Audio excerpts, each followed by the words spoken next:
Let me ask you something honestly.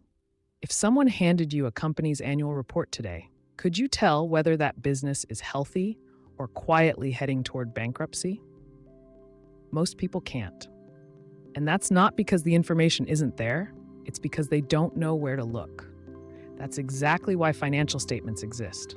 This is the Learning Studio, and today we're breaking down financial statements, the tools that separate real understanding from blind guessing in business and investing.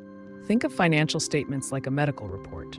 One page won't tell you everything, but taken together, they reveal whether a company is strong, stressed, or surviving on borrowed time. The first piece of that story is position.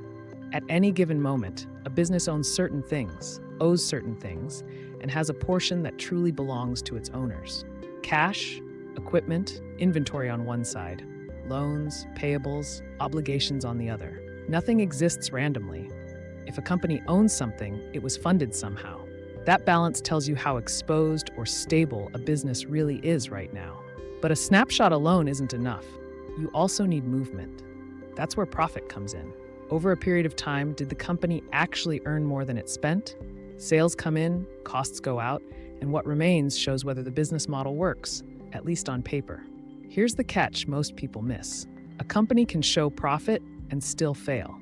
That's why cash matters more than opinion. Real money moving in and out tells the truth that profit sometimes hides. Businesses collapse not because they're unprofitable, but because they run out of cash at the wrong moment. Payroll, rent, debt payments don't wait for future earnings. When you put these three views together, position, performance, and cash, patterns start to appear. Margins shrinking, debt quietly rising, cash drying up while profits look fine.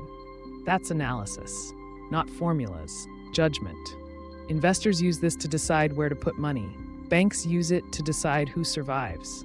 Managers use it to avoid disasters before they happen. And when the world needed everyone to speak the same financial language, global standards emerged, guided today by bodies like the International Accounting Standards Board, so companies could be compared honestly across borders. Financial statements don't predict the future, but they expose reality, and reality is always the best starting point. Much of what we understand today as financial statements is built on the double entry system, first documented by Luca Pacioli in the 15th century, a structure businesses still rely on today. In the next video, we'll go deeper into accounting standards and the IFRS framework, how global rules protect trust, and what happens when they're ignored. Subscribe and continue with the playlist. This is the Learning Studio. I'll see you in the next lesson.